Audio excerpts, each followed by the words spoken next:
As I said, we are at a very sad stage in the country's history. I'm going to read this statement and know that it has been compiled by all of us because we want to send a message directly to William Samoei Ruto. Directly to him. Crooked Ruto is responsible for the illegal abductions and killings. Today, we stand in solidarity and empathy with all the families here and those who did not make it to come for their sons and daughters who have been abducted and have disappeared. It is devastating for a family and friends when a loved one disappears. Yet this is a harsh reality facing Kenya today. I myself am very touched by the plight that has been going on, and more so because Bob Jage and the Longman twins came to visit me in Kamkunji after I was illegally arrested by the police. They were abducted after visiting me. This is 3 weeks now, and they have not been seen, notwithstanding a lot of the court orders. So this is a direct affront to some of us personally. Your pain is my pain. We are sounding the alarm. We are on the edge of an abyss and moving speedily in the wrong direction. We must wake up and collectively demand for truth, accountability, and justice. Many times it is said that if it happens to one, we keep quiet. It happens to another, we keep quiet.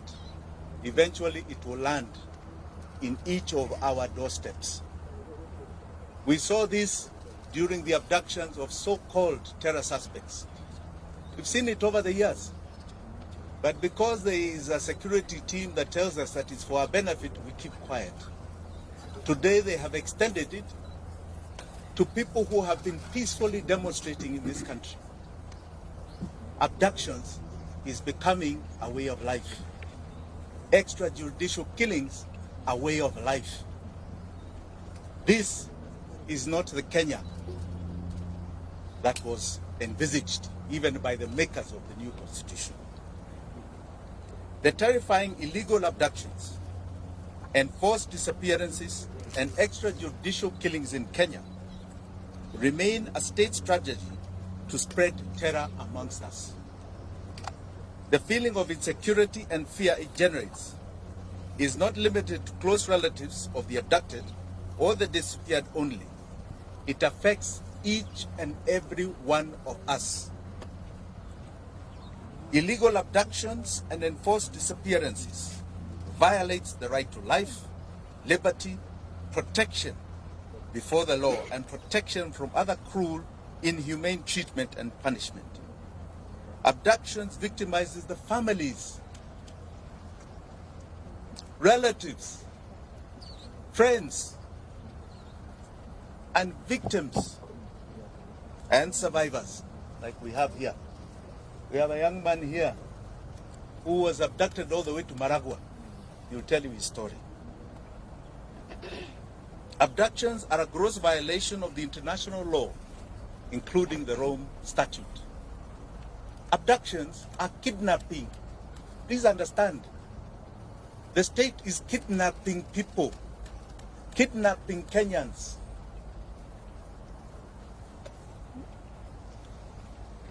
They are a crime against humanity. Family and friends of people who have been abducted and disappeared experience slow mental anguish, not knowing whether their son or daughter, mother or father are still alive, not knowing whether he or she is being held or how they are being treated. Searching for the truth put whole families in great danger. There are some families we wanted to visit. I myself directly, with my deputy Willis Otieno, and I can tell you those families are afraid. They want to meet us in private because they are afraid that the attention we may cause will victimize them.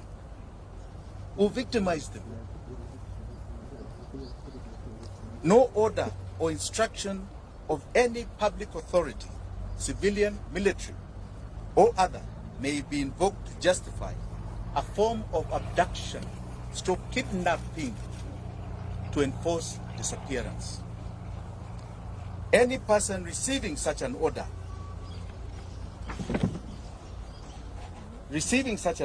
or instruction shall have the right and duty to not obey it. Article 26 of the Constitution of Kenya guarantees every Kenyan the right to life, specifically stating a person shall not be deprived of life intentionally. Article 28 and 29 of the Constitution provides the human dignity, freedom, and security of the persons, which includes and not be subjected to torture or treated or punished in a cruel and inhumane manner. The Inspector General of the National Police Service, under Article 245 of the Constitution, must exercise independent command of the police. We have seen what is going on. You have an IG who stands up and says you can demonstrate. It's in the Constitution. 2 days later, he's chasing everybody from the streets and his officers are shooting. Who is giving him those orders? The IG is constitutionally required to ensure the police operate with the highest standards of professionalism and comply with constitutional standards of human rights and fundamental freedoms while performing their work. In exercise of the command of the police, the IG has the constitutional responsibility to ensure that the officers commit to protect the right of life of all Kenyans by adhering to the Constitution. President William Ruto took oath and swore that he would truly and diligently serve the people of the Republic and the Republic of Kenya. He would diligently discharge his duties and perform functions in the office of the President while doing justice to all in accordance with the Constitution and the laws of Kenya without fear, favor, affection, or ill will.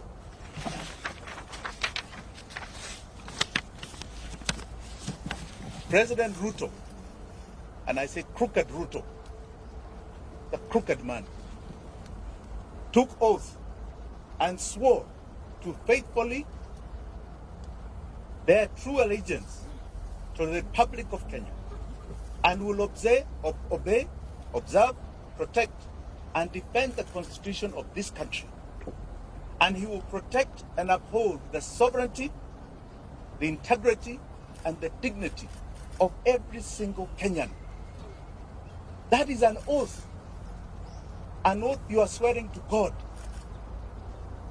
before 54 million Kenyans.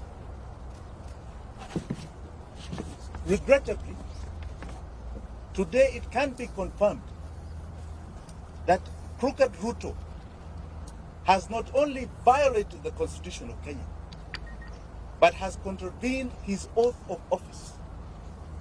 He has become a constitutional delinquent. For the avoidance of any doubt, if any of you have any, crooked Ruto is solely responsible for the abductions, enforced disappearances, and the murders of young Kenyans, Gen Z. He has turned his police force into a political militia.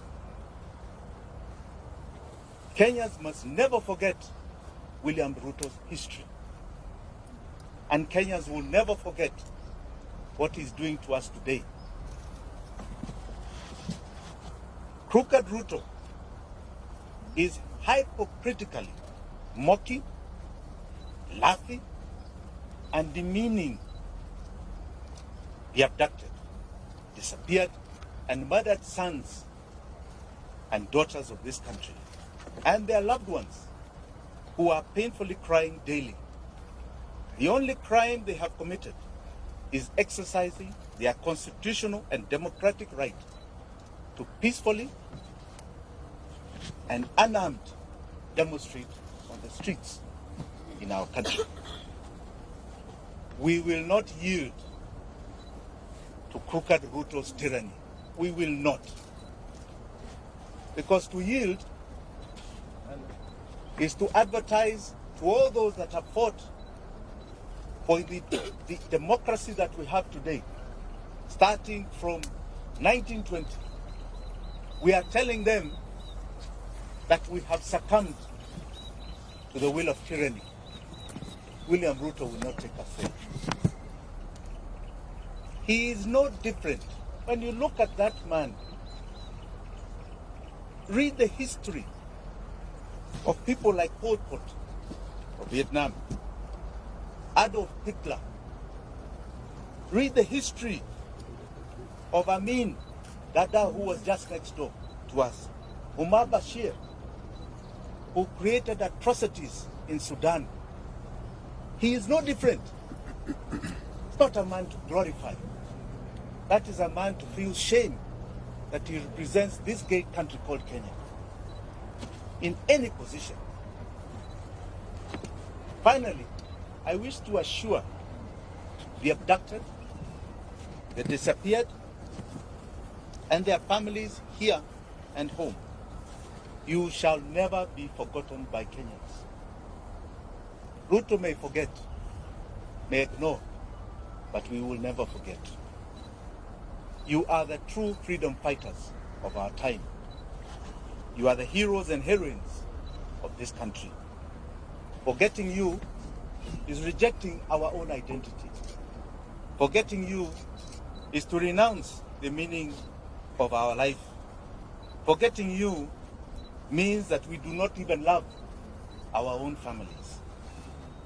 We will keep the memory of our abducted, our disappeared, our murdered. Forgetting them is allowing Crooked Ruto to achieve his goal of erasing our loved ones from this earth. We are going to continue demanding justice. We shall relive their memory as we do. The abducted, the disappeared, the murdered shall live forever in our minds, in our hearts, and etched in the history of this country. Thank you very much.